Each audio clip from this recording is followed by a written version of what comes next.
Hi guys, सभी को ऋतु का प्यार भरा नमस्कार। कैसे हैं आप सब फ्रेंड्स। वैसे तो हिबिस्कस का जो ये मौसम है, ये ट्रॉपिकल हिबिस्कस है मेरे पास में, और इसका मौसम जो है ये साल भर ही रहता है, क्योंकि ये साल भर ही फ्लावरिंग करते हैं और कभी कम करते हैं कभी ज़्यादा करते हैं। यदि आप इनको खाद अच्छे से देंगे समय समय पर और इनकी जो मिनिमल रिक्वायरमेंट है उसको जब पूरा करते रहेंगे तो ये आपके प्लांट्स जो हैं ये बहुत अच्छे फ्लावरिंग करेंगे। लेकिन इसके लिए हमें कुछ चीज़ों का ध्यान रखना है कि सबसे बड़ी चीज़ कि हिबिस्कस को बुशी बनाने के लिए रेगुलर प्रूनिंग करना बहुत ज़रूरी है। अब वो आपके ऊपर डिपेंड करता है कि आप किस तरीके से करना चाहते हैं। मेरी ये हिबिस्कस देखिए, अभी मैं बहुत ज़्यादा व्यस्त चल रही थी तो मैंने इसमें बिल्कुल भी ध्यान नहीं दिया। अभी 2 दिन से हमारे यहाँ काफ़ी बारिश हो रही थी और इसीलिए मैं कभी भी सोच रही थी तो मेरा वीडियो बनाना पॉसिबल नहीं हो पा रहा था। इसलिए आज ज़रा मौसम खुला हुआ है तो मैंने सोचा मैं आप लोगों के लिए वीडियो बना दूं, क्योंकि मुझे भी प्रूनिंग करना है। अभी आप देख रहे हैं ये लंबी लंबी स्टिक्स बन गई हैं, इसमें लीव्स नहीं हैं और फ्लावर्स भी इसमें इक्का दुक्का निकल रहे हैं। तो कई लोग तो ठंड के पहले प्रूनिंग करते हैं, पर मेरा मानना ये है कि ये जो ट्रॉपिकल हिबिस्कस हैं ये साल भर फ्लावरिंग करते हैं। ये मेरा अपना एक्सपीरियंस रहा है। तो इसके लिए बेस्ट टाइम ये रहता है कि आप या तो फुल प्रून कर दें, नहीं तो वैसे रूल ऑफ थंब ये है कि ऊपर की 3 से 4 नोड्स आप छोड़ दीजिए और उसके बाद में आप प्रून कर दीजिए। यदि आपको क्राउन जैसा बनाना है, ऊपर बुशी बनाना है, तो आप नीचे की सारी जितनी भी ये टहनियाँ लगी हुई हैं इनको आप प्रून कर दीजिए। और यदि आपको पूरे को बुशी बनाना है तो आप इनके टिप से 3-3 4-4 ये जो इतना इंच है यहाँ पे जो 5-6 लीफ नोड्स होती हैं, कम से कम 3 से 5 तक उतनी लीफ नोड्स को आप कट कर दीजिए। तो धीरे धीरे यहाँ पर जो ये टहनियाँ आपको खाली दिख रही हैं और इनमें यहाँ पे लीव्स आ जाएंगी, न्यू शूट्स आ जाएंगे और आपकी कलियाँ भी आएंगी। दूसरी चीज़ तो हमको जो ध्यान रखना है वो इसकी फीडिंग, क्योंकि ये रेगुलर फ्लावरिंग करते हैं इसलिए इनको फीडिंग भी बहुत ज़रूरी है। तो पूरे फ्लावरिंग पीरियड में आप यदि इसको एज्ड मैन्योर देते हैं जो भी आपके पास में उपलब्ध है, तो उससे आपका प्लांट जो है रेगुलर उसको सप्लाई मिलती रहेगी, तो वो और ज़्यादा से ज़्यादा फ्लावर्स और लीव्स प्रोड्यूस करेगा। और यदि आप इसको खाद नहीं देते हैं तो ये आप देख रहे हैं मेरे यहाँ के हाल, क्योंकि मैंने इनको अभी पिछले 15 दिन पहले टेरेस पे काम चल रहा था तब भी इनको फीड नहीं मिला। उसके बाद में बारिश होने लगी, फिर हम बाहर चले गए तो इनको फीडिंग नहीं हो पाई और ना ही इनकी प्रूनिंग हो पाई। इसलिए अभी आप देख रहे हैं, नहीं तो मेरे हिबिस्कस मैं आपको समय समय पर दिखाती रहती हूँ, बहुत अच्छे रहते हैं। देखिए जैसे ये है, ये भी ट्रॉपिकल हिबिस्कस है, इसमें रेड कलर का फ्लावर आता है। ये मैंने बॉन्साई जैसे बनाया था, लेकिन इसको बहुत बड़े पॉट में मैंने लगाया और इसकी प्रूनिंग नहीं की है। तो आप देख रहे हैं ये थोड़ा सा बुशी है, इसमें बर्ड्स भी निकल रही है टिप पे, लेकिन हमको ऐसी एक एक कली नहीं चाहिए। करीबन यहाँ पे 5 से 6 कलियों का गुच्छा होना चाहिए, तब हमारी मेहनत जो है वो सफल मानी जाती है। तो फ्रेंड्स मैं बताती हूँ आपको कि इसको किस तरीके से प्रून करना। अब प्रून करने के लिए आप बिल्कुल भी हिचकिचाइए मत। तो सबसे पहले तो प्रूनर जो आपकी होनी चाहिए वो बिल्कुल वॉश्ड होनी चाहिए, क्लीन होनी चाहिए, और यदि अल्कोहल से साफ़ की हुई हो आपने तो फिर तो बहुत ही अच्छा है।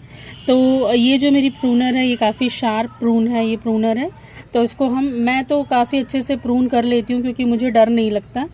तो और एक चीज़ का ध्यान रखिए, कभी भी आप प्रून करते हैं तो 45 डिग्री एंगल पे इसको प्रून करें, ऐसे सीधा सपाट कट ना करें।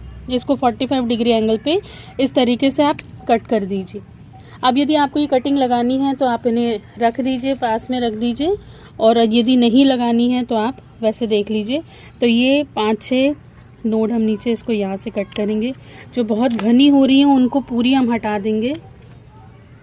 ये देखिए इस तरीके से हम इनको उसको कट कर देंगे। यदि आपको शेप मेंटेन करना है तो आप वैसे कट कर सकते हैं, फिर यहाँ सिर्फ रहने दीजिए तो वो अलग बुशी हो जाता है। लेकिन मुझे ऐसा शेप वगैरह तो मेंटेन नहीं करना है। तो और प्रून जब हम करते हैं तो उस दौरान क्या होता है, जितनी भी एनर्जी होती है वो सारी रेस्टोर होती जाती है रूट्स में, तो वो एनर्जी जो आती है यहाँ फ्लो होती जाती है। और इसके प्रूनिंग करने के बाद में सबसे ज़्यादा इम्पॉर्टेंट चीज़ होती है कि आप प्रून करें और उसको फीड दे दें। जो भी आपको फीड देना है मैं वो भी आपको बताऊंगी कि उसको कैसे फर्टिलाइज़र देना है, वो भी मैं आपको बताऊंगी।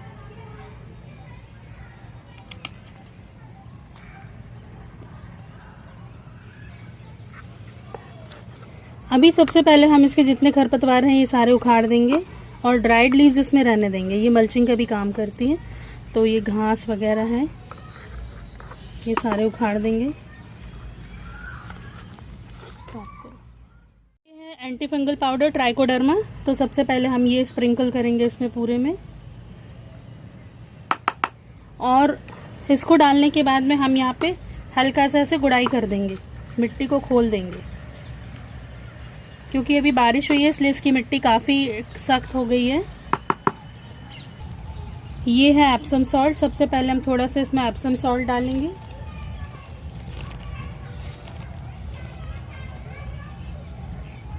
बहुत ज़्यादा नहीं डालना हमको, थोड़ा सा ही डालना है।